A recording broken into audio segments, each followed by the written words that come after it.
오늘부터 히브리서 12장 말씀을 나누는데 앞선 히브리서 11장까지도 그렇지만 12장은 특별히 이렇게 한 절 한 절이 우리의 신앙에 아주 커다란 도전을 주는 메시지들이라고 생각합니다.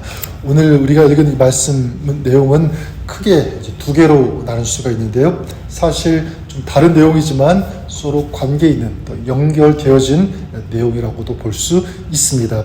첫 번째 오늘 우리에게 주시는 메시지는 무엇이냐면 믿음의 경주를 다하라라는 이 말씀입니다. 1절에 이렇게 말씀하고 있죠. 이러므로 우리에게 구름같이 둘러싼 허다한 증인들이 있으니 모든 무거운 것과 얽매이기 쉬운 죄를 벗어버리고 인내로써 우리 앞에 당한 경주를 하며. 뭐라고 합니까? 우리 앞에 당한 경주를 하라라고 하는데 그냥 경주가 아니라 어떤 경주냐면 믿음의 경주입니다. 그러니까 믿음의 경주는 다른 사람과 경쟁하는 어떤 그런 경주라기보다는 내가 끝까지 달리느냐 달리지 못하느냐, 여기에 승부가 달려있다고 할 수가 있습니다. 다시 말해서 하나님은 1등, 2등을 가리는 어떤 그런 경주가 아니라 이 믿음의 경주를 끝까지 완주하는 것, 달려가는 것, 이것이 하나님께서 요구하시는 또 원하시는 그런 경주라고 할 수 있습니다. 저는 이 구름같이 허다한 증인들이 이 믿음의 경주를 끝까지 완주하고 달려갔던 것처럼 저는 우리들이 이 믿음의 경주를 끝까지 완주하시는, 마치시는 그런 우리가 될 수 있기를 주님의 이름으로 간절히 축원합니다. 그러기 위해서 요구되는 것이 있는데 두 가지가 있습니다. 먼저 뭐냐면 벗어버리는 것이에요. 벗어버리는 것. 1절에 말씀하고 있죠. 무거운 것과 얽매이기 쉬운 죄를 벗어버리고 인내로서 당한 경주를 경주하라, 이렇게 말씀하고 있습니다. 무거운 것 그리고 얽매이기 쉬운 것, 이런 것들이 무엇이 있을까요? 달릴 수 없도록 방해하는 것. 그래서 믿음의 경주를 할 수 없도록, 또 믿음의 삶을 살아갈 수 없도록 우리를 붙잡고 늘어지는 것, 걸림돌과 같은 것이라고도 할 수 있습니다. 성경은 그런 것들을 벗어버리라라고 하고 있는데 어떤 것들이냐면 우리가 그냥 민감하지 않고 그냥 수용해 버리는 어떤 그런 세상의 유혹들, 어떤 그런 죄악들이 있을 수가 있습니다. 또한 교만함, 시기, 미움, 이런 것들이 있을 수도 있고요.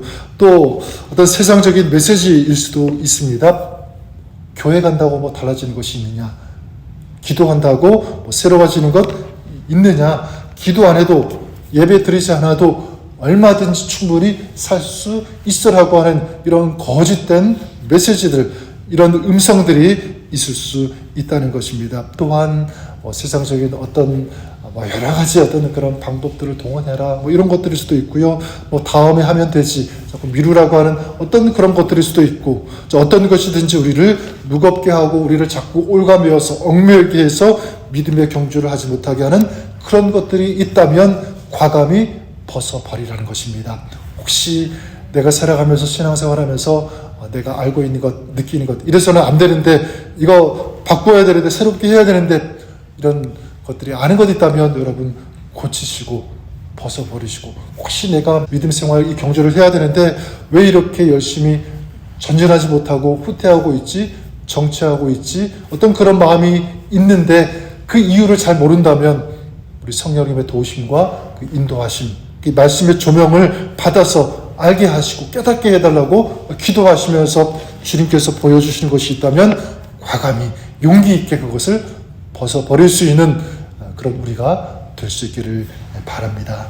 그런 의미에서 믿음은 용기가 필요하다고 생각해요. 그리고 또 믿음은 결단이 필요하다라는 것입니다. 이런 믿음의 용기, 이런 믿음의 결단이 여러분 안에 가득할 수 있기를 바랍니다.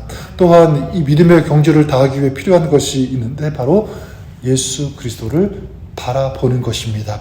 이 중요한 시선이죠. 그래서 2절에 이렇게 말씀합니다. 믿음의 주요 또 온전케 하시는 이인 예수를 바라보라. 우리의 이 믿음은 나의 믿음이 아니라 믿음의 이 주가 되시는 분 또한 누구라고 말씀하고 있는 것입니까? 주님이세요. 예수 그리스도입니다. 믿음의 주요를 온전케 하시는 분. 자, 그래서 우리가 믿음의 경주를 달리지 못하게 하는 이런 장애물들을 벗어버렸다면 거기서 끝나지 않고요. 그리고 달려가야 하는데 목표가 있어야 된다라고 하는 것입니다. 그 목표를 향해 달려가야 한다. 저는 이 신앙적으로 목표는 또 다른 말로 좀 모델이라고도 얘기할 수 있을 것 같아요. 여러분, 우리 믿음의 모델이 되시는 분, 또한 믿음의 삶을 살아가는 데 있어서 우리에게 가장 좋은 모델이 되어주시는 분, 바로 우리 주 예수 그리스도인 줄 믿습니다. 저는 우리가 믿음 생활하면서 예수님을 끊임없이 우리의 모델로 좀 삼아야 된다고 믿습니다. 또 그럴 수 있기를 바랍니다. 사람이 누구를 모델로 삼느냐, 거기에 따라서 우리 삶의 태도와 결과는 달라진다. 그런 이야기 많이 들어보지 않습니까? 마찬가지, 낮은 목표를 정하면 그 목표밖에 도달할 수 없을 거예요. 하지만 높은 목표를 정하면 더 좋은 결과, 더 높은 결과를 얻을 수 있다고 믿습니다. 우리 믿음도 어디에 목표를 두느냐, 어디를 바라보느냐에 따라서 우리의 이 믿음의 색깔과 이 믿음의 내용, 그리고 믿음의 질은 달라진다고 믿습니다. 그런 의미에서 우리의 믿음 생활, 이 신앙 생활의 기준과 목표를 어디에 둬야 되는가? 저는 우리 예수 그리스도께 둘 수 있기를 바랍니다. 예수님께서 이 상황에서 어떻게 하실까? 예수님께 기준을 두는 거죠. 예수님이라면 어떻게 예배 드리셨을까? 예수님은 어떻게 기도하셨는가? 예수님은 사람들에게 어떻게 대하셨는가? 예수님은 무엇을 위해 사셨는가? 또 무엇을 향해서 달려가시는가? 끊임없이 예수님을 생각하고 예수님을 묵상하는 것 필요하겠죠. 저는 저와 여러분들이 이렇게 예수님을 바라보고 예수님을 닮아가기 위해서 결단하시면서 그렇게 달려가시는 여러분 될 수 있기를 우리 주님의 이름으로 간절히 축원합니다. 오늘도 이 무거운 것과 얽매이기 쉬운 유죄를 벗어버리고, 그리고 예수님을 바라보면서 이 믿음의 경주를 쉬지 않고 오늘도 달려가는 우리 저와 여러분, 우리가 될 수 있기를 바랍니다. 두 번째로 이 믿음의 경주를 다하는 것이 첫 번째 메시지라면, 두 번째는 이것입니다. 믿음의 경주를 제대로 감당하지 못할 때 하나님은 때로 징계하신다. 이것이 두 번째 메시지입니다.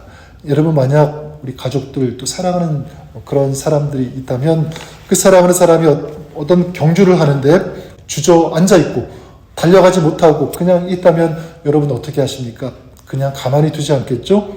격려하기도 하고 일어나라고도 말하고 제대로 열심히 달려가야지 않겠냐고 그런 얘기를 해줄 것입니다. 하나님도 저는 마찬가지라고 생각합니다. 오늘 우리가 읽은 이 5절부터 13절까지가 그런 내용인데, 우리가 믿음의 경주를 함에 있어서 멈춰 있다고 하든지 아니면 잘못 달려가고 있을 때, 그럴 때 하나님은 어떤 방법을 사용하시는가? 바로 징계라는 방법을 사용하신다는 거예요.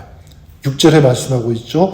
주께서 그 사랑하시는 자를 징계하시고 그가 받아들이시는 아들마다 채찍질 하심이라 하였으니, 징계하시는 것, 채찍질 하시는 것, 아프고 힘들게 하는 것이 아니라 더 열심히 달려가라고 하는 그런 하나님의 방법이죠. 하나님은 누구를 징계하시냐면, 그리고 그 징계의 목적이 무엇이냐면 8절에 보니까 이렇게 말씀합니다.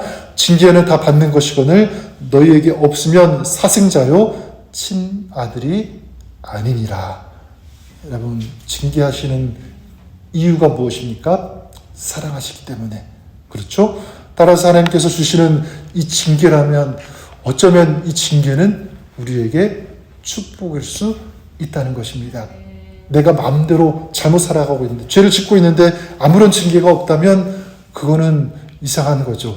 하지만 징계가 있다고 하는 것은 그만큼 하나님이 나를 사랑하시는 이유가 되는 것입니다. 오히려 그것이 축복이 될 수 있다고 하는 것이죠. 제대로 가라고, 승리하라고, 복 있는 삶을 살라고 우리를 끊임없이 교정하시는 하나님의 손길, 하나님의 방법이니까 그렇습니다. 또한 10절에 보니까 이 징계하시는 목적을 이렇게 말씀하시죠. 오직 하나님은 우리의 유익을 위하여 그의 거룩하심에 참여하게 하시느니라. 무엇을 위해서 하나님 징계하십니까? 우리의 유익을 위하여, 그리고 하나님의 이 거룩함에 참여할 수 있는 자가 되게 하기 위하여 하나님은 징계하신다.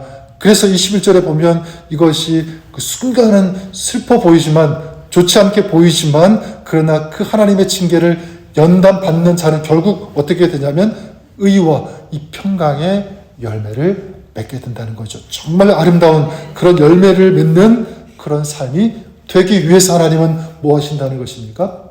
징계하신다는 거예요. 저는 이것이 우리가 믿음의 경주를 하는 목적이고 또 결과라고 볼 수 있기를 바랍니다. 하나님께서 우리에게 믿음의 경주를 독려하고 징계하시는 이유, 결국 누구를 위함인가? 바로 우리들을 위해서, 우리가 믿음의 경주를 다해서 그에 걸맞는 상급을 받을 수 있도록, 또 하나님 앞에 섰을 때 부끄러움 없이 하나님 앞에 설 수 있는 그런 자가 되게 하기 위해서, 또한 영원하신 하나님의 나라, 하늘나라에 동참하는, 참여하는 그런 거룩한 사람들이 되라고 하는, 그것이 하나님의 목적이고요, 또 이유인 것을 우리가 알았으면 좋겠습니다. 그래서 저는 이 한 가지 사실을 우리가 잊지 않았으면 좋겠습니다. 우리가 주님을 위해서 살아가지만 궁극적인 그 혜택과 그 유익은 누가 받는가라고 할 때 우리가 받는다는 거죠. 그래서 오늘 믿음의 경주를 하는 우리에게도 주님께서 코치가 되어 주시는 것입니다. 저 오늘도 주님의 말씀, 주님의 가르침대로 이 믿음의 선한 싸움, 이 믿음의 경주를 못하게 하는 그런 것들이 있다면 벗어버리고 주님을 바라보면서 주님의 인도하심을 구하면서 이 믿음의 경주를 끝까지 완주하시는 저와 여러분 될 수 있기를 바랍니다. 오늘 우리의 삶이 그 경주의 한복판에 있다고 생각하시고, 오늘도 여러분 멈추지 않고 정말 하나님께서 원하시는 믿음의 경주를 주님께서 기뻐하시는 모습으로 감당하면서 이 믿음의 삶을 오늘도 아름답게 살아가시는 오늘 여러분의 삶이 될 수 있기를 주님의 이름으로 간절히 축원합니다. 그런 마음과 결단을 가지고 나아가는 여러분, 우리 하나님께서 함께 하시고 도와주시고 또 인도하여 주실 것을 믿습니다. 이렇게 승리하시는 우리 여러분 될 수 있기를 다시 한번 주님의 이름으로 간절히 축원합니다.